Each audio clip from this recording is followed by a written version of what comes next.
da Globo. Bom dia, boa tarde, boa noite. Sejam bem-vindos em mais um IBDercast, primeiro episódio de 2026. E está, assim, com presenças ilustres, diretamente do Distrito Federal, nossa capital. Nós temos a honra de receber aqui na mesa do podcast do IBDFAN Mato Grosso, doutora Eliene Bastos, diretora nacional e representante do Centro-Oeste, do IBDFAN, doutor Brian, que é diretor do IBDFAN do DF, doutora Ana Caroline, que é presidente do IBDFAN do DF, e doutora Jéssica Castro, que é diretora do IBDFAN Mato Grosso, junto comigo, Emanuele Costa, presidente do IBDFAN Mato Grosso. E hoje nós vamos bater um papo interessantíssimo com essas personalidades renomadíssimas, inteligentíssimas, que eu admiro muito, viu, gente? Todos vocês, quero já deixar aqui registrado a minha admiração, a atuação de vocês, aos profissionais maravilhosos que vocês são. E dizer que a gente está muito feliz, o IBDFAN Mato Grosso, de tê-los aqui conosco. Nós vamos falar hoje, o tema escolhido são os conflitos que os profissionais, eles esbarram aí atuando dentro da celeuma aí dos direitos de família e sucessões. Olha, eu agradeço imensamente essa acolhida do IBDFAN Mato Grosso e especialmente eu fico muito satisfeita de ver como vocês têm trabalhado para o nosso IBDFAN. Eu, como diretora da região, eu fico muito orgulhosa de ver e muito grata dessa acolhida afetiva, uma acolhida de troca. Então, eu tenho certeza que será um momento muito agradável para a gente aqui estar com vocês. Muito obrigado. Vocês acolheram muito bem a gente, com um calor humano compatível com o climático, né? Então, tomara que a gente tenha um momento agradável, uma conversa que acrescente um pouco para quem vai ouvir a gente. Gente, hoje é dia 10 de janeiro, eles estão achando muito quente. Eu falei que eu vou convidar eles para vir gravar um podcast em agosto e setembro. O que vocês acham? Viremos. Eu também estou muito feliz de estar aqui com vocês, passeando por essas belezas do Mato Grosso e junto com vocês nessa gestão, nesse início de ano que promete muito para o nosso IBDFAN, especialmente para o nosso Centro-Oeste. Obrigada. Com certeza. Meninas, é um prazer imenso ver as representatividades femininas na presidência do IBDFAN Distrito Federal e do IBDFAN do Centro-Oeste. E junto com vocês, o Brian, que é um doce, né? Então eu fiquei muito satisfeita de conhecer vocês como pessoas. Porque como profissionais a gente já se vê em congressos, né? O IBDFAN está no YouTube. Se as pessoas começarem a seguir o canal do YouTube, têm o acesso a vários conteúdos gratuitos. Então eu já tive a oportunidade de ouvir vocês falando. Então estar com vocês na mesma mesa me traz muita felicidade do que é o IBDFAN, que são profissionais maravilhosos e pessoas de qualidade. Caramba. Que linda. Você viu, gente? Arrasou nossa diretora, né? E aí, para começar nosso bate-papo, eu quero que a gente converse um pouco como que vocês enxergam hoje o principal desafio de quem atua diretamente com conflitos familiares. Não só do ponto de vista jurídico mesmo, mas também do ponto de vista humano. Sim. Da minha parte, eu penso assim que pertencer ao IBDFAN me trouxe sempre um diferencial na minha atividade profissional. É muito bacana pertencer um pouco dessa história, porque eu já estou com 23 anos de IBDFAN e eu tive a honra de fundar o IBDFAN do Distrito Federal. Então, isso para mim, né, já tem 20 anos que aconteceu isso, ou mais. Agora eu me perdi nas datas, mas enfim. 2002, eu acho. 2002. Então, assim, para mim é muito gratificante, porque é um lugar de pertencimento, e de pertencimento onde você vê que o crescimento, ele é coletivo, ele tem que necessariamente ser coletivo. E é um crescimento que a gente se qualifica mais, não só na parte jurídica, né? Porque a gente sabe que o direito, ele é só uma parte, uma parcela do que a gente pode interferir no conflito, por exemplo. As pessoas, a gente é muito maior do que só o direito. A gente, às vezes, encara o direito como para enquadrar, né, assim, a vida em sociedade. Mas a vida em sociedade ela é muito maior. Então, a gente tem que entender muito de outras áreas para que o nosso trabalho seja delimitado de uma forma mais profissionalizada possível. E os desafios, eles são enormes, são de muitas grandezas, né? Eu queria só citar um, assim, que eu vejo que é permanente, o desafio de sempre priorizar a ética. A ética na palavra e na prática, né? A gente aproximar o que a gente fala com as nossas condutas. Eu acho que isso deve ser uma busca permanente de todos nós, né? Então, assim, sempre ter essa atenção do caráter ético, né? Um desafio que eu acho que a gente tem sempre, permanentemente, ter essa preocupação. Eu falo sempre que advogado de família, existe um advogado que é do IBDFAN e um advogado com uma postura que não é do IBDFAN, né? E realmente, o estar no IBDFAN, nesse Instituto Técnico Jurídico, que nos impulsiona a estudar todos os dias, a estar aqui num sábado, conversando sobre direitos de famílias, né? E pensando como que a gente pode melhorar esse direito das famílias, conversando com isso, faz muita diferença, né? No Sim. nosso dia a dia, na nossa atuação. Sim. Mas e para você, Brian, o que você diria aí que é o maior desafio? Bem, pegando o gancho do que Eliane acabou de dizer a respeito do norte ético que a gente deveria obedecer para a nossa atuação, acho que essa busca por congruência entre a nossa atividade profissional, aquilo que a gente tenta, né? Uhum. Talvez a gente não consiga sempre, mas a gente tenta ser boas pessoas, a gente tenta acertar mais do que errar, a gente tenta, né?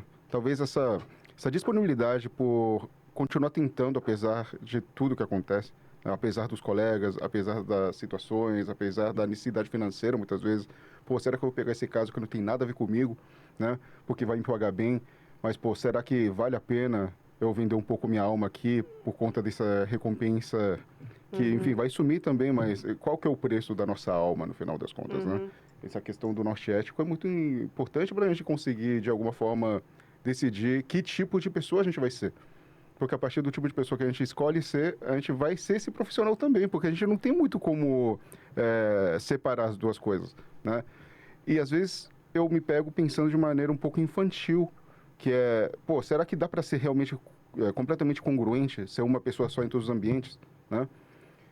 É uma busca que talvez não seja possível. Às vezes, a gente tem que interpretar papéis para ser funcional em sociedade. Mas no cerne de tudo isso, no coração de tudo isso, está a nossa essência, né?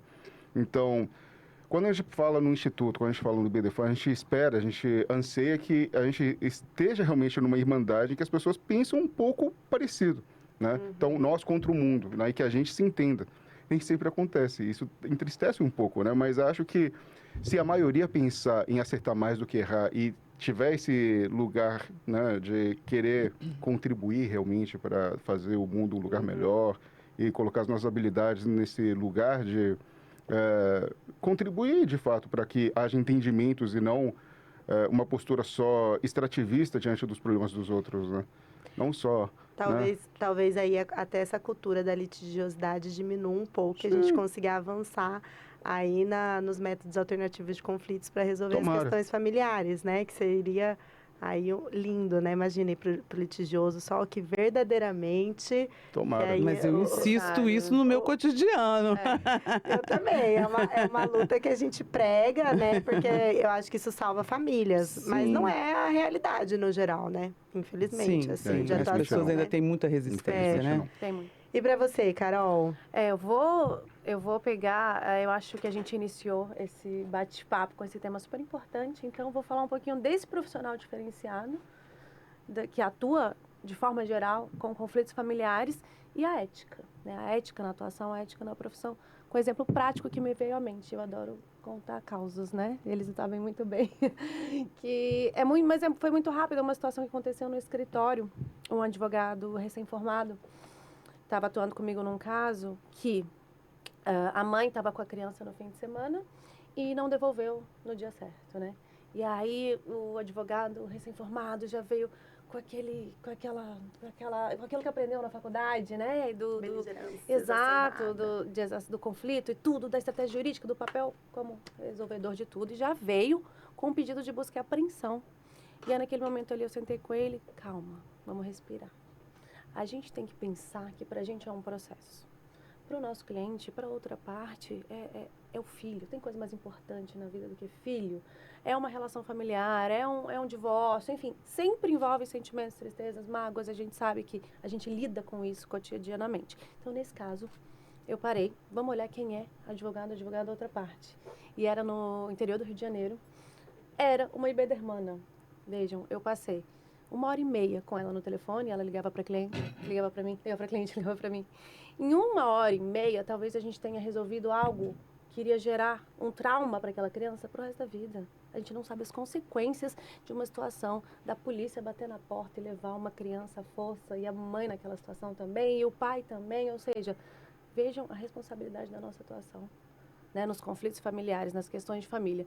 Então, muito importante a ética do profissional e ter noção dessa responsabilidade, que para a gente é um processo, a gente não tem envolvimento emocional, por isso a gente é qualificado para atuar, seja qual for a área de atuação, psicologia ou advogados como nós, enfim. Mas a gente tem que pensar nas consequências dos nossos atos jurídicos, sempre buscar o que seja menos danoso possível, que nesse um diálogo com, por sorte, uma ibedermana, né, que já, em regra, já tem essa formação e essa postura de resolução do problema e de ter noção da responsabilidade da nossa atuação. Então, 2 pontos muito importantes para a gente começar. Essa mesa aqui é composta, né, por advogados, e eu sempre gosto de falar que nós, como advogados, somos sempre os primeiros juízes da demanda, né? Quando o cliente chega no nosso escritório, quem recebe a primeira situação não é o magistrado, não é o Ministério Público, por regra, é o advogado. Né? E a postura dele diante de como que ele vai atuar, como que ele vai receber, ele vai inflamar aquela situação, ele vai realmente ter a estratégia jurídica adequada. Isso acaba impactando muito no curso do processo, né? E a gente sabe que um processo de família dura anos. Nunca é algo rápido, nunca é algo leve, né? Exatamente. Porque todo conflito familiar que se busca o judiciário para resolver uma situação da tua casa, a família já perdeu, né? Sim. Não conseguiram resolver ali com o diálogo, né? Mas e para você, Jéssica, o que você acha que é o... Eu acredito que o advogado familiarista, ele tem que estar incluído em um grupo de estudo, um grupo de apoio. Por quê? Porque não é fácil, a gente mexe com matérias extremamente delicadas e só, por exemplo, de nós aqui estarmos em um grupo, que é o IBDFAM, que tem diretrizes sólidas, com certeza nós 5, a gente provavelmente nós não pensamos igual em todos os aspectos, mas a gente inserido num grupo, como o IBDFAM, com diretrizes sólidas, então a gente sabe por onde tem que ir. A gente pode não chegar no momento que o cliente vem e traz a história para ele, a gente não pode até não chegar naquele momento do atendimento na solução, mas você inserido num grupo que tem diretrizes sólidas para a dissolução de questões de família, você mais cedo ou mais tarde você vai ser levado por o caminho correto. Então é isso que é o grande, para mim, a grande questão do advogado de família é o apoio dos seus iguais. Porque a matéria ela é muito sensível e está sobre o sigilo de justiça, né? Você não sabe quem é o outro advogado. A matéria pública, você joga o nome do outro advogado, você sabe como o advogado trabalha. Né? Então, quando o advogado está inserido num grupo sólido, você sabe mais ou menos como ele tende a seguir. Então, fica mais fácil trabalhar e fica mais fácil distribuir o cargo, o peso daquela questão familiar, que também não é fácil para nós, né? Nós não somos pedras, não tem como ir para casa, desligar e esquecer do que ouviu no escritório, não tem como, não é possível. A gente só vai com o tempo e com os iguais aprendendo a lidar com isso. Outra coisa que eu acho importante, se você me permite, Manoel, falar sobre isso que a Jéssica tocou, é que a gente tem a formação técnico-jurídica especificamente, porque somos advogadas, né? O Brian é advogado, mas a gente sabe o quanto que a gente precisa também de ter uma inteligência emocional para lidar com as questões, um distanciamento, mas ao mesmo tempo, como a Carol falou, mais uma empatia, né? Porque nós temos os nossos vieses, né? Inconscientes, os vieses, os chamados vieses de confirmação. Então, as nossas referências pessoais, elas muitas vezes elas vão, né, ou nos ajudar ou nos atrapalhar no momento que a gente tem as questões que são levadas ao nosso, para que a gente possa atuar profissionalmente. Então, a gente tem sim que se cuidar, de ter essa perspectiva de que se a gente se cuida, a gente vai apresentar um trabalho de maior qualidade, um trabalho que não nos envolva diretamente como se aquela questão fosse nossa, né? E acirrar o conflito, e tomar partido, e colocar as nossas subjetividades, os nossos valores pessoais, né? A gente tem que ter um distanciamento, que obviamente para que a gente consiga atuar, né? Mas ao mesmo tempo uma sensibilidade, que a gente possa também respeitar as relações que são, como a gente costuma chamar, de continuadas, né? Nos laços familiares, né? Às vezes não tão laços, às vezes só nós, né? E pegando esse gancho aí sobre essas questões emocionais, né? Eu queria abrir a pergunta de... vocês acham que existe um limite saudável entre empatia e o envolvimento emocional? Como que vocês constroem esse limite na atuação profissional de vocês? Que, como a Jéssica muito bem pontuou, a questão, a gente não consegue desligar, né? Porque Sim. a gente não é uma máquina, Sim. né? E as cargas que chegam até a mesa do advogado familiarista, elas são situações realmente que envolvem sentimentos, né? Muitas vezes a pessoa está passando por um processo de luto, de um divórcio Sim. real, né? Que está lá nas fases, no inventário, o luto da morte, a criança envolvida. E como que vocês conseguem fazer essa separação? Ela é um dos desafios, né? Mas é interessante que o autoconhecimento ele nos ajuda bastante, um bocado. E, obviamente, com a experiência, com a idade, isso vem de alguma forma. Se a gente também vai atrás, né? Porque a idade também não quer dizer tudo, né? A gente tem que ter essa perspectiva de correr atrás mesmo, de fazer a nossa parte para que a gente tenha esse autoconhecimento de lidar com as situações da forma mais equilibrada, da forma que o bom senso ele possa imperar, né? Então, a gente tem... no meu caso, na psicanálise eu me encontrei, mas eu acho que qualquer tipo de autoconhecimento ele pode trazer esse equilíbrio, né? Para que a gente possa intervir da forma mais profissionalizada possível. E para você, Brian, como que você acha que você faz essa distinção? Eu não consigo. Eu sou o pior advogado do mundo, é sério. Eu levo para casa, eu cozinho para as pessoas, enfim, é um desastre. Para mim não é bom, mesmo. Eu estou tentando não fazer mais, né? Então, em Camila, né? Em Brasília, eu tenho a Camila que me ajuda muito nisso para conseguir criar alguma distância, né? Mas fato é que até pouquíssimo tempo atrás, de fato, eu pegava no colo e era isso, os problemas dos clientes eram os meus problemas mesmo. Isso me adoeceu mesmo. Eu pirei. É realmente muito ruim, né? Absorver tanto problema e achar que tudo aquilo é sua responsabilidade. Né? É a nossa responsabilidade. Né? Mas talvez haja um ponto em que isso possa ser administrado de maneira saudável que eu não encontrei. De equilíbrio, eu né? não encontrei. Mas você vai encontrar, Brian. Não. É muito legal. O Brian... Claro. Eu não descobri. Não, é difícil e você vê que os advogados familiaristas, eles são realmente mais sensíveis, né? Na minha experiência particular, eu tenho 15 anos de formada e eu não me sentia realizada dentro do direito. Quando eu encontrei o direito de família, que é uma escuta mais passiva, aquele tratamento direto da pessoa, do advogado com o cliente, eu me encontrei.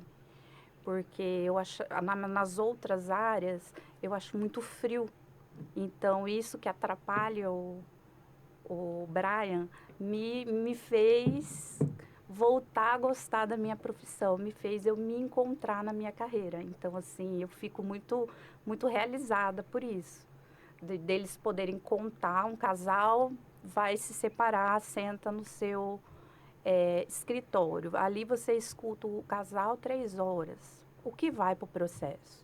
Os documentos, mas você escuta a história por 3 horas. Então, eu me sinto bem com isso e fez eu me encontrar como advogada, porque eu até então não achava, mas essa área mais doce, né, mais humana. A doutora Ellen, né, presidente da Comissão de Família no triênio passado, ela falava assim: todo advogado de família é fofoqueiro. A gente gosta de uma fofoca, ele chega contando e a gente vai perguntando. Não. Você não é, Brian? Não. Eu também discordo. Até eu acho que eu criei um mecanismo de autoproteção que eu me esqueço muito das coisas, porque se a gente for lembrar de tudo, né, assim, as singularidades, sabe? As intimidades, são muitas, né? A gente talvez ficasse um pouco amargo até pelos desencontros, né, que chegam ao nosso conhecimento. Então, assim, eu tendo a me afastar no sentido de esquecer das particularidades. E a nossa responsabilidade em relação ao sigilo é muito grande, né? Então, a gente realmente são questões, às vezes, tão íntimas que só o advogado vai saber. A advogada vai saber que está conversando. Então, é muita responsabilidade que a gente tem que ter. Até do que vai ficar no processo, do que vai para o processo, do que vai ficar só no escritório, né? Essa responsabilidade eu vou colocar um exemplo real. aqui hoje. Hoje a gente passou perto de uma publicidade e eu disse: Carol, não é do nosso cliente essa empresa, mas e o Brian estava junto. E aí eu disse: gente, ele pode pensar que eu estou revelando aqui alguma questão de família. Não, mas eu conjecturei comigo. Mas é porque a gente também atua em áreas que também, às vezes, não é especificamente no direito das famílias, né? Então, assim, mas pelo cuidado que a gente tem sempre de preservar, né? Eu acho que a questão também da Lei Geral de Proteção de Dados nos trouxe ainda mais essa responsabilidade de, sim, prezar sempre para o sigilo. A gente deve começar sempre um atendimento já fazendo esse compromisso, porque essa é uma postura ética que as partes esperam com relação ao nosso trabalho, porque ali estão questões muito íntimas, né? Sim, a confidencialidade está, inclusive, até no contrato de honorários, né? Por exemplo, do meu escritório, está lá a confidencialidade. Mas uma técnica que, para essas questões emocionais, como eu tenho filhos pequenos, né, eu chegava em casa com não me desligava, né, do escritório, enfim. E aí, nessa busca de autoconhecimento, me ensinaram uma técnica, e aí eu aproveito para compartilhar, Brian, faz, antes de você sair do escritório, às vezes dá certo. Que quando eu faço um atendimento muito pesado, que realmente aquilo me marca de alguma maneira, assim, que eu fico saindo até fumacinha da cabeça, eu paro antes de sair do escritório, sento, né, coloco as 2 mãos, começo a respirar fundo, fecho o olho e falo: deixo com os meus clientes o problema dos meus clientes e levo para casa apenas o que é meu. E aí eu fico fazendo isso, coloco um timer, fico fazendo isso por 1 minuto, repetindo isso, respirando. E depois que eu comecei a fazer isso, realmente, assim, eu chego em casa, eu tento ao máximo, né? Acaba que eu sou sócia do meu marido, então a gente conversa sobre escritório em casa também, mas tento ao máximo fazer esse distanciamento emocional e eu achei que isso ajudou muito, sabe? De fazer essa respiração pausada no final do expediente e fechar ali. Eu achei que isso... Essa racionalidade que a gente não pode abrir mão, né? Porque, por exemplo, a gente leva o trabalho, ele continua com a gente, porque naquele acordar que às vezes a gente tem um insight, uma resposta para um determinado caminho. Então, de fato, a gente fica naquela ligação. Vocês têm isso também, gente? De acordar de madrugada e pensar assim, meu Deus, isso aqui é para aquele caso. Não, eu ia falar isso agora, porque isso é algo que a gente, quando está trabalhando com pessoas que estão iniciando no direito de família e tudo, é algo que preocupa muito, né? Eu estava tendo uma conversa esses dias com um colega também iniciando, que falou, eu não sei se eu dou conta, eu estou tendo pesadelo. Eu falei, eu também estou com quase 15 anos de atuação e eu tinha pesadelo com os processos no início. Eu falei, gente, eu consegui aquela regulamentação de convivência, e se acontecer alguma coisa? A responsabilidade vai ser minha. Então, é realmente algo que melhora com o tempo, mas não adianta, vai ter um ou outro caso que vai mexer com a gente. Seja por questões que a gente já vivenciou no passado, seja porque a gente se identifica de alguma forma, mas a gente não é de pedra, e que bom que a gente não é de pedra, porque realmente a gente vai ficar um pouco mais sensibilizado dependendo do caso. Mas isso é muito importante para a atuação. É você diferenciar, você tem que ter acolhimento, mas ao mesmo tempo você tem que ter racionalidade e frieza para tratar o caso em concreto, senão você não vai ser um bom profissional.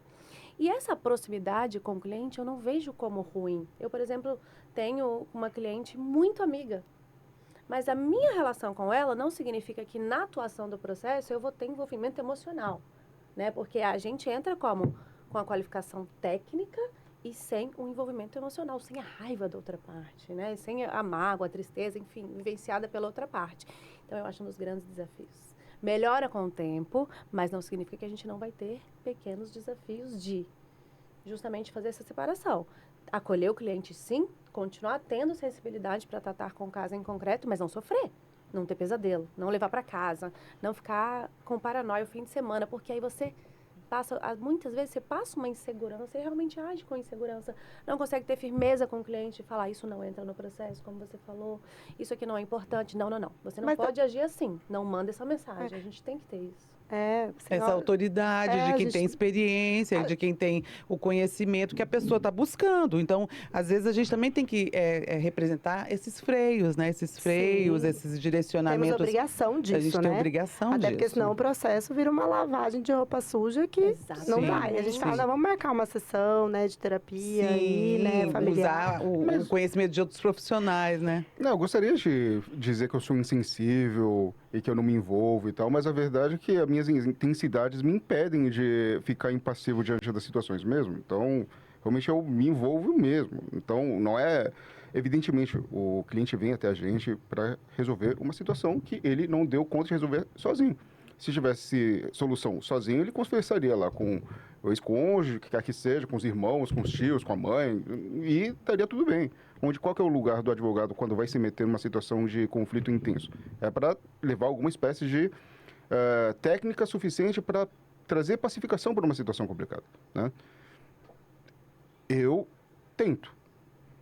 Não quer dizer que eu consiga me manter distante dos conflitos. Muito difícil, muito difícil. Muito difícil. Eu acho que diariamente a gente vai melhorando 1%, né, para tentar achar esse meio termo e esse equilíbrio. Mas falando da questão mais técnica, assim, eu acho que um grande desafio nossos, dos profissionais que atuam em direito de família e sucessões, é que nos outros ramos do direito a gente tem um processo um pouco mais linear. Né? A gente tem a petição inicial, a impugnação, a petição, a contestação, a impugnação, a audiência, enfim. Nos processos de família, as dinâmicas familiares, elas continuam acontecendo mesmo com o processo correndo. Então, às vezes, a gente entra com uma ação de convivência, o processo está durando 2, 3 anos, a dinâmica familiar já mudou completamente e ainda não teve sentença daquele pedido inicial.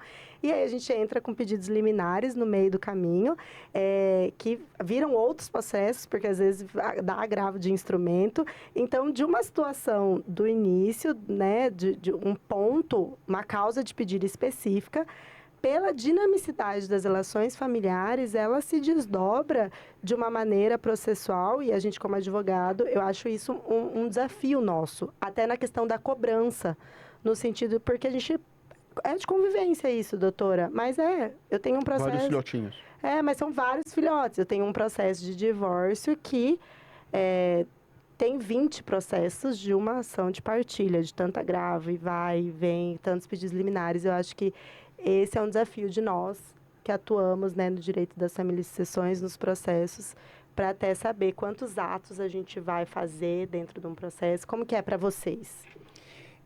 Eu acredito que a questão do IBDFAM também, de pertencer ao IBDFAM nesse sentido, nos traz também um certo lugar de privilégio, porque a gente acaba que sabe que o direito só não é suficiente, a gente trabalha muito com a interdisciplina. E pensar que a gente tem essa autoridade, como a gente falou, assim, para que evite ao máximo esse caminho. Hoje a gente tem uma advocacia que pode ser... O nosso Código de Processo Civil, ele mesmo determina que a gente preze primeiro para a autocomposição antes do litígio, né? E mesmo o litígio instaurado, a gente tem que abrir outras vias paralelas justamente para atender esse dinamismo, porque o processo ele fica ele tem um tempo outro, que não é o tempo da vida. E aí, paralelamente, a gente tem outros mecanismos para lidar com esse dinamismo, né? Que é um coordenador parental, que é uma pessoa que vai fazer uma negociação que não é os advogados que às vezes têm os ranços do juridiquês, que pode ser um outro profissional de uma outra área, né, específica, com a técnica da negociação ou da mediação. Então, assim, a gente tem que lançar mão desses outros mecanismos para auxiliar o nosso trabalho. Assim, a parte litigiosa, você falou da questão contratual, eu tenho uma prática de colocar ali os honorários intermediários e os honorários mensais, justamente porque a gente tem aquela relação também que vai perdurar, que a gente não sabe por quanto tempo. Mas, paralelamente ao litígio, a gente também tem que abrir outras frentes para atender esse dinamismo que, de fato, acontece nas famílias, né? E também nos colocar nesse lugar de nós temos autoridade, sim, para evitar o litígio judicializado. O litígio ele pode existir, mas como ele vai ser tratado, a gente tem que insistir, sim, que não só o judiciário pode ser essa válvula de socorro. A gente pode, em momentos muito dramáticos, inclusive, a gente fazer essa caminhada, que pode ser dura, mas eu consigo, foi um ato falho, mas que diz o que eu quero dizer. Eu consigo fazer essa caminhada, eu preparo e quero sempre preparar o cliente para a gente fazer essa caminhada, que não é romantizada, né? Mas ela é uma via que pode acontecer independente do judiciário. Ela é boa, mas ela é brava. Ao longo dos anos, alguns clientes que estavam do outro lado me procuraram, eu não quis pegar. E você sabe disso. Eu neguei. Não, não quero. Na Eliane, não, esquece. Eu posso passar. Eu não preciso disso. Melhor preservar as relações. Mas, eu lembrei agora de uma fala do Pontes de Miranda, né? Ele dizia que quem só sabe direito, nem direito sabe. Né? Então, quando a gente fala de transdisciplinaridade, de multidisciplinariedade, é uma necessidade dos advogados que principalmente atuam nessa área de saber que a gente está lidando com gente. Esse é o nosso material de trabalho, né? Então, a aplicação da lei é simples. A lei não é complicada, né? Complicado é a matéria do trabalho, que são as pessoas, as dinâmicas que as pessoas estabelecem entre elas, né? E saber entender de que maneira a gente pode intervir para fazer com que essa situação seja melhor do que ela veio para a gente e não piorar. Né? De fato, a gente entrar nessas situações para, de alguma forma, pacificar, é uma coisa que a gente vai conseguir com muito estudo, né? Se expondo, né? A conversas com os nossos colegas do Instituto, né? Nesse momento, a gente está num grupo de estudos de coordenação de coparentalidade, né? Que está sendo capitaneado pela Elza Matos, pela Energia Base e pela Mariline Marodin, né? Maravilhoso. Que é uma tentativa, né? De trazer alguma espécie de solução para casos em que existe um litígio muito grande que os pais, né, os genitores, né, as pessoas que ocupam esse papel, né, não conseguem se entender.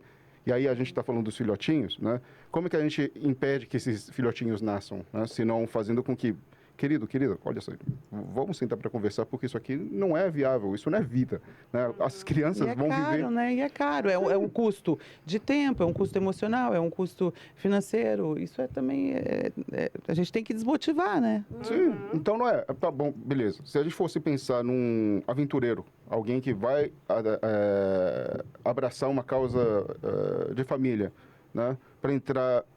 para tirar um proveito financeiro, né, com essa intenção, ela pode causar muito mal para essa família, né? Então, tá, beleza, eu fiz o meu, alguém tinha que fazer, mas qual que é a consequência direta para isso? E se forem muitas pessoas pensando dessa mesma forma, né?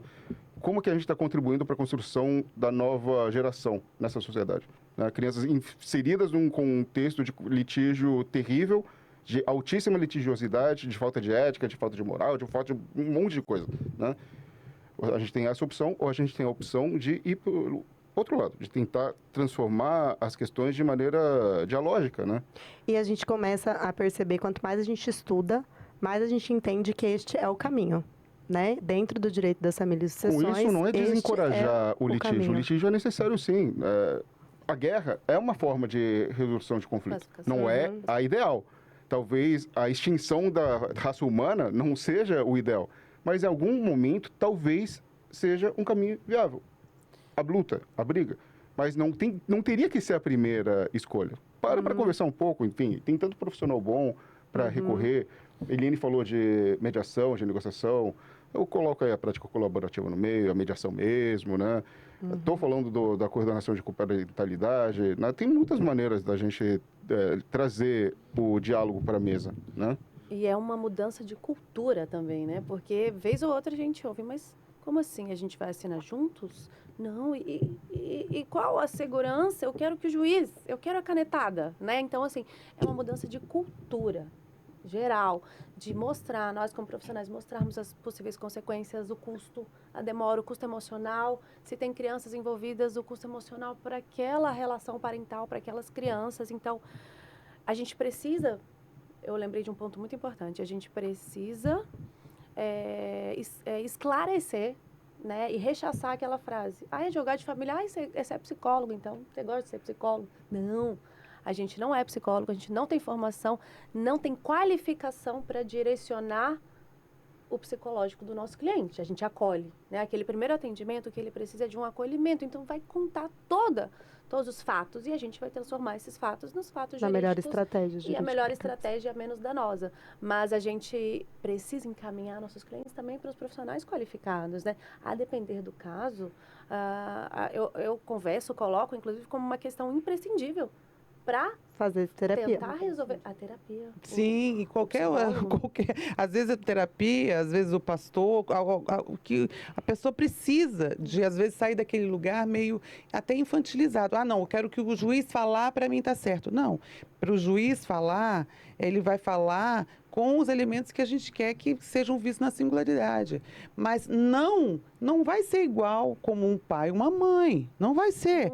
Essa coisa, por exemplo, chega no final do ano, aonde que vai matricular a criança? A gente é procurado para definir, para judicializar a definição de escola. Gente, isso é muita infantilidade, porque juiz não é para decidir esse tipo de coisa. É pai e mãe que tem que decidir. E é uma demanda alta do final do ano. E é uma demanda alta do final do ano. Porque as pessoas se infantilizam, assim, por que vai delegar para uma pessoa que é terceira, que não sabe a história, que não sabe o envolvimento, a inserção educacional daquela criança, social daquela criança? A gente tenta levar os elementos, mas é evidente que aquela pessoa não tem uma relação com a realidade daquela criança de uma maneira a tomar a melhor atitude. Então, assim, a gente também tem essa postura de não legitimar esse lugar de... Não ser um instrumento. Não ser um instrumento de legitimar essa infantilização, de querer delegar a todo custo para que, de alguma forma, tem uma penalização ali. Não somos nós que estamos decidindo. Eu quero atingir o outro e tem muitos profissionais que ainda... Estão nessa, né? Estão nessa. Esse preconceito Carol, que você comentou, eu vejo até muito nas questões ainda de quando você vai resolver uma situação extrajudicial, né? Porque agora você consegue fazer várias coisas, por exemplo, no cartório. Muitas. A gente tem uma tabeliã aqui no nosso estado que ela é do IBDFAM e ela faz mediação. Então, é muito legal você conseguir, né, ali resolver o conflito, mas eu tenho profissionais, colegas mesmos, que não atuam diretamente no direito das famílias, não são do IBDFAM, e falam assim, não, doutora, eu não quero fazer nada no cartório, vai ter o mesmo peso com criança? Vai dar para fazer, né? Vamos tentar lá. Não, quero protocolar, às vezes, um acordo mesmo, que nem precisa da mediação. Porque a gente conseguiu resolver ali, entre os pares, só protocolar. Não, quero que protocole no judiciário, porque esse preconceito, sabe? E aí vocês já até responderam a minha pergunta, que era o papel da interdisciplinariedade nesse cenário, né? Da psicologia, do serviço social, dos métodos alternativos de resolução de conflito. E eu quero ir para a próxima, que é se vocês percebem que o judiciário e as instituições estão avançando na compreensão da complexidade dos conflitos familiares ou ainda existe um descompasso entre a realidade das famílias e as respostas institucionais. Como que vocês veem isso? Jéssica, o que você acha? Eu acredito que está em passos lentos, mas está caminhando, sim. Não tá da forma ideal, né? Mas o direito, ele está sempre mais atrasado, né? A gente não consegue acompanhar a sociedade. Então, eu acredito que está devagar, não é o ideal. O interior sofre mais do que os grandes centros, mas está acontecendo, mal e porcamente, mas está acontecendo. Eu acredito que sim, que às vezes há um descompasso, especialmente com relação às crianças, às mulheres, né? A gente percebe que a violência ela ainda é muito estrutural na nossa sociedade, mas nós temos mecanismos, por exemplo, hoje o protocolo com perspectiva racial, protocolo com perspectiva de gênero, os protocolos de uma forma geral, né, de depoimento de criança, da oitiva da criança, do adolescente. Então, assim, a gente tem mecanismos que a gente percebe que está tendo uma vontade, né, uma disponibilidade para a gente avançar. E o IBDFAM tem papel crucial nisso, porque a gente também, a gente provoca, né, essa qualificação, né? Como tem profissionais que não gostam de se atualizar, tem em todas as áreas, né? E eu acho que o IBDFAM, ele tem, então, essa importância também de promover, né, de provocar que a gente tenha esse avanço na qualificação, do conhecimento, da atuação da gente. E o judiciário, ele só está apertando porque a sociedade, ela não tem a formação desde a base. Eu acredito que eu tenho fé que daqui a 15, 20 anos, não precise ter tantos métodos judiciais, porque essas crianças que as minhas colegas estão criando, elas vão ser adultas melhores que a nossa atual sociedade. E é bom te escutar, viu, Jéssica? Porque eu também tenho esse otimismo. A gente tem que partir de nós, gente. A gente se esforça um bocado. Tem gente que se esforça, como nós, né? E quando melhorar, vai diminuir a judicialização, porque as varas também estão lotadas, né? Sim. É difícil a gente, assim, aqui como advogado, falar que não está acontecendo, mas eles estão muito lotados. Ainda mais interior, que é uma vara só para todos os casos de família, de infância, de sucessões. Então, a gente tem que dar uma conscientizada mesmo, que é a educação, é o social, para melhorar. E o tempo, o espaço de tempo, a gente vai ter que esperar, né? Porque não fizemos por merecer anteriormente. Eu tenho também uma visão otimista, mas concordo que os passos são lentos e que há muito que evoluir. E um caso prático, né, de uma audiência que eu fiz ano passado. Era uma cidade mais distante, para vocês entenderem, da parte central de Brasília, né? Então, uma região que a vida é mais simples, que as pessoas não têm tanta condição financeira, não é a mesma renda per capita do plano. Então, assim, na audiência, a mãe amamentando, eu estava pela mãe amamentando e o pai querendo pernoite e a criança amamentando. E aí a juíza vira, você está amamentando até hoje? Pelo amor de Deus, a criança nessa idade só quer chupetar, ela não tinha 2 anos ainda. Quer chupetar, não sei o que. Gente, a mãe que já estava totalmente abalada com a situação, que tinha sofrido violência durante o casamento, principalmente psicológica, começou a chorar no meio da audiência. E o promotor, que também já tinha os seus 50 e poucos anos, olha, eu não estive tão próximo com os cuidados dos meus filhos, mas o que eu sei, o que eu lembro é isso mesmo, já está numa idade de... Gente, já tive que parar a falar, excelência, a Organização Mundial da Saúde recomenda nos 2 anos e é uma decisão dela, não cabe aqui. Sim. Ou seja, a gente ainda vê violência institucional no judiciário. Aí tá, de forma otimista, a gente tem um Código de Processo Civil recente, né? A gente chama de novo ainda, 2015, mas, gente, 10 2015, anos já.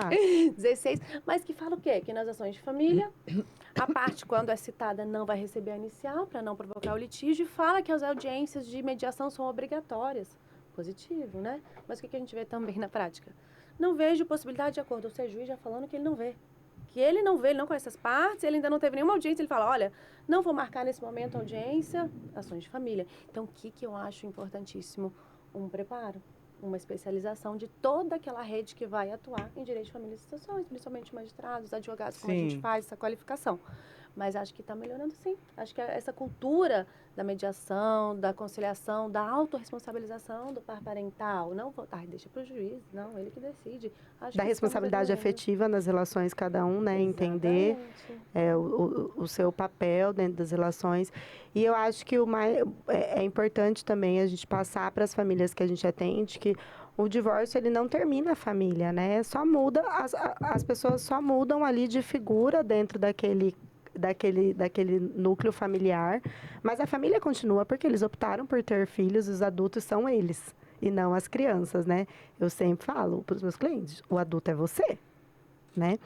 E, gente, para fechar, então, eu queria que vocês dessem um conselho sincero para quem está aí começando na área, né, e ainda não entende o impacto dessa atuação dentro da vida pessoal, e que vocês falem um pouquinho do que o IBDFAM representa para vocês.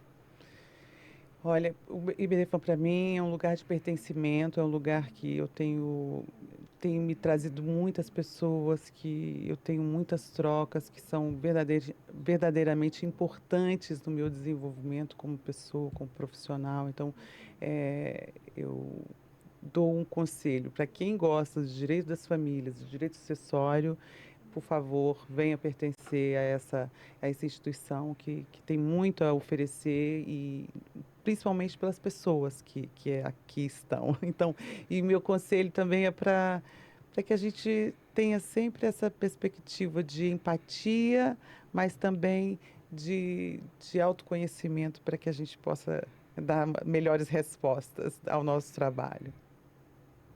Brian, vai que é tua. Tá. Conselho, Isso. se algum, talvez pensar a respeito daquilo que te move, né? De onde é que está o teu coração, se essa realmente é a tua vocação. Porque essa é uma matéria tão complicada que se você realmente não gostar, não vale a pena. Exatamente. E eu tenho uma amiga em São Paulo que fala que ela não diz nada, que qualquer coisa vale a pena. Nada vale a pena. Agora, se valer o prazer de fazer, faça. Então, se você tiver, de fato, prazer em conduzir questões dessa natureza, faça. Se essa for a sua motivação, faça. E você será excelente. É aquela lógica de, se você realmente gostar do que você faz, você não vai trabalhar nunca. É quase isso. Porque, não, você vai trabalhar para burro, né? Você trabalha demais com essa situação, né? Agora, em virtude do sigilo, por favor, pelo menos essa é uma questão minha. Eu não falo a respeito dessas coisas. Mas, se valer o prazer de fazer, faça. Agora, se você realmente não gostar, Da matéria. vá procurar outra coisa. E eu diria o mesmo a respeito de juízes ou promotores nessa mesma área, né? Esse é a dor. Então, outro conselho, procure ser um bom civilista. não se concentre única e exclusivamente com a matéria de família, né? Você vai ser melhor se você entender o direito civil como um todo, não só o livro específico, né? E o que a gente consegue no IBDFAM? A gente consegue ter acesso a pessoas que, de alguma forma, se espera que pensem dessa forma, né? Dessa forma mais inclusiva, mais humana de lidar com essas situações. Então, melhor seria que todos, de fato, estivessem imbuídos com esse mesmo sentimento, porque a gente saberia que se tivesse um IBD-humano do outro lado, a gente ia conseguir trabalhar e resolver tranquilo. E, geralmente, a gente consegue. Nem sempre, mas é um trabalho em andamento. Com certeza. Eu concordo que a gente tem que gostar, né? Lidar com conflitos familiares, tem que gostar de gente. Tem que gostar de fazer alguma coisa, tem que ter essa vontade. Sabe aquela coisinha, aquela inquietação que você acorda e dá vontade de trabalhar? Óbvio, não existe mundo perfeito. Vai ter dia que você vai falar, gente...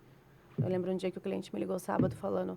Até contei pra vocês que a mãe não tinha mandado o shampoo da criança no sábado, 10h30 da noite. Eu falei, olha, isso não é urgência. Então, assim, vai ter dias, existirão dias, momentos que você vai pensar, gente, será que é isso mesmo? Porque não existe felicidade plena o tempo todo. Mas aquela alegria de atuar, aquela coisa que nos move de mudar, de auxiliar, é muito importante. E o meu conselho é estudar sempre, sempre, sempre. Se a gente escolher uma profissão que muda muito o tempo todo, família e sucessões, mesmo que o legislativo não consiga acompanhar as evoluções sociais, a jurisprudência muda diariamente, o STJ, enfim, precisamos estudar o tempo todo. Também, de forma abrangente, o direito civil, né? A gente tem aí cada vez mais ampliando a necessidade da gente saber sobre contratos, da gente saber sobre societário, da gente, né? Então, é necessário sim estudar e muito, estudar diariamente. Esse é o meu conselho e tirando pelo meu exemplo, também. IBDFAM, gente, o IBDFAM, eu lembro, o primeiro congresso que eu fui, eu não conhecia ninguém, assim, cheguei tímida, mas eu já amava direito de família e sucessões, desde a faculdade.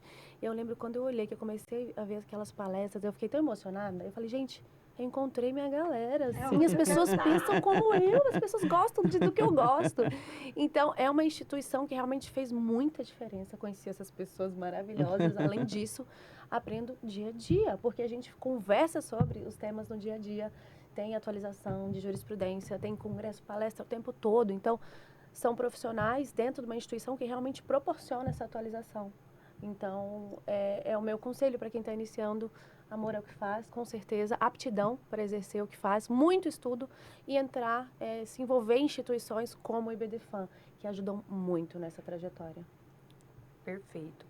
Eu acredito que, assim,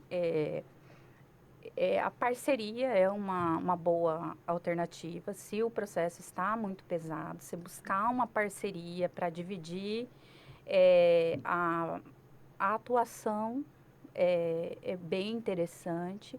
E grupo de estudo. O IBDFAM, a maioria que eu estava vendo lá no calendário de eventos nacionais, a maioria dos estados tem grupo de estudo. Então, assim, nós aqui do Mato Grosso, nós estamos com um calendário do grupo de estudo para esse ano, que é a coisa mais maravilhosa do mundo. Por exemplo, para fevereiro, nós vamos iniciar com uma aula com o Rafael Calmon, que já foi fechada, nossa presidente que viabilizou. Então, é gratuito, é para membros. Então, assim, vai ser maravilhoso. Então, assim, tenha tenha um grupo de apoio, filie ao IBDFAM, participe de um grupo de estudo. Por mais que o advogado seja experiente, né? Porque às vezes eu observo participando das comissões da OAB que eles deixam para os grupos de estudos só para os iniciantes, né? Não é o caso do IBDFAM. O grupo de estudo, ele é um peso, ele é um engrosso da matéria. Então, você precisa, o advogado mais atuante, um advogado mais experiente, ele precisa também estar no grupo de estudo, até mesmo para passar o seu conhecimento para nós, né? E parcerias. O processo está muito pesado, grande, pequeno, no horário grande, pequeno, não interessa, divida com um amigo. Porque vai ser mais fácil. E no futuro você não vai precisar. No futuro você fará sozinho, mas não carrega esse fardo. Excelente. Porque não tem essa necessidade, não tem o porquê. Perfeito, gente. Que papo maravilhoso, né? Que conversa rica, Passou que rápido. despertou muitas reflexões.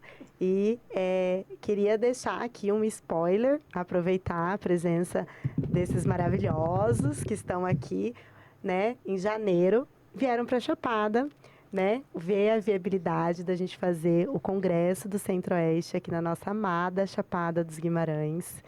E, se Deus quiser, vai dar certo, né? Quero que vocês falem um pouquinho sobre o Congresso do Centro-Oeste, a ideia, porque a gente está muito honrado, muito feliz. Estamos prontos para poder receber esse evento que, para a gente, é um presente. Eu quero iniciar dizendo que eu estou muito feliz e desejar muito sucesso para as novas presidentes que estão começando agora a gestão em 2026 para o próximo biênio da presidência do IBDFAN do Mato Grosso, que é a Emanuele, do IBDFAN do Distrito Federal, que é a doutora Carol Sena, a Ana Medeiros, que é do Mato Grosso do Sul, do IBDFAN de Goiás, que é a nossa Sol Oliveira. Então, assim, são 4 mulheres operosas, líderes, que vão ter muito a contribuir, muito que desenvolver nessa gestão que se inicia. Então, eu estou muito feliz com a possibilidade de a gente se reunir para fazer esse congresso aqui, nesse lugar lindo, espetacular, maravilhoso, com essa natureza exuberante que é a Chapada dos Guimarães. É uma forma da gente se congraçar, é um congresso mais despretensioso, mais para atender a nossa região, mas é um congresso que a gente tem a intenção de ter essa imersão, tanto no aspecto técnico, né, quanto também nos nossos momentos de lazer, onde a gente pode bater papo, a gente pode fazer essa troca, porque nós temos na nossa região muitas questões em comum e muitas trocas possíveis de experiências que são benéficas, que já foram experimentadas, né? Então, é com esse otimismo que eu quero dizer meu muito obrigada, minha gratidão e meu carinho e minha torcida. Por mim, seria na cachoeira. Passar calor junto. Brian da Cachoeira. Eu gosto muito de água. E eu gosto de água gelada. Então, esse contraste do calor humano, do calor da região. Gentil, né, gente? Falando do calor de Cuiabá. Por mim, seria na cachoeira. Uma visão Mas já que não dá para fazer na cachoeira, então, bom, acho que... Próximo a ela é o ideal. É bem próximo e tal. Acho que vai ser bem legal, né? Com a liderança da Eliene, com o trabalho de vocês, presidentes. Acho que tem tudo para ser fantástico, né? Eu também não vejo a hora. Tô com a roupa de ir. Porque o lugar é muito lindo. A gente ficou impressionado. Nós ficamos impressionados não só com a beleza da Chapada, mas a estrutura, né? A infraestrutura que tem de pousadas, restaurantes, diversão. Então vai ser incrível mergulhar no Direito de Família e Sucessões com colegas tão queridos, literalmente. Mergulhar. Com colegas tão queridos e também curtir esses momentos de interação, integração, que são tão importantes para a nossa vida profissional e pessoal. Sim, eu quero só lembrar que nós já tivemos congressos do Centro-Oeste no STJ, no Conselho da Justiça Federal, que você esteve com a gente, e já tivemos em Pirinópolis, na cidade de Goiás. Então, assim, agora a intenção é que a gente continue nessa possibilidade de interiorização. Porque nos grandes centros vocês fazem os seus congressos, né? Mas em outras regiões, em outras cidades pequenas, às vezes as pessoas ficam mais distanciadas daquela possibilidade de terem profissionais ali, né? Nas riquezas do Centro-Oeste, né? Nas riquezas do Centro-Oeste. Gente, e assim a gente encerra, então, mais um episódio. Com o coração cheio e a mente muito provocada, né, por tudo que nós falamos aqui.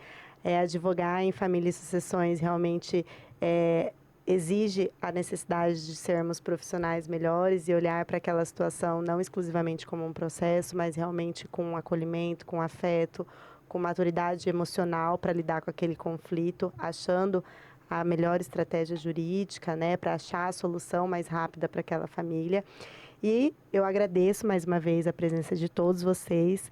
Declaro aberta a temporada 2026 e vocês vêm por esse primeiro podcast, o quão maravilhoso vai ser. E aproveito também para desejar um excelente biênio à doutora Carol, a Eliene, que capitaneia aí Mato Grosso, Centro-Oeste, né? De maneira tão brilhante. Muito obrigada. Querida. É um prazer ter a sua liderança e ter o teu apoio. recíproco. Ontem a gente teve o prazer de almoçar, né? Fizemos várias trocas aí de gestão, de congresso, né? E eu tenho certeza que vai ser maravilhoso, viu, Com gente? certeza. Muito obrigada. Obrigado. Um abraço cheio de afeto a todos vocês. Até mais. E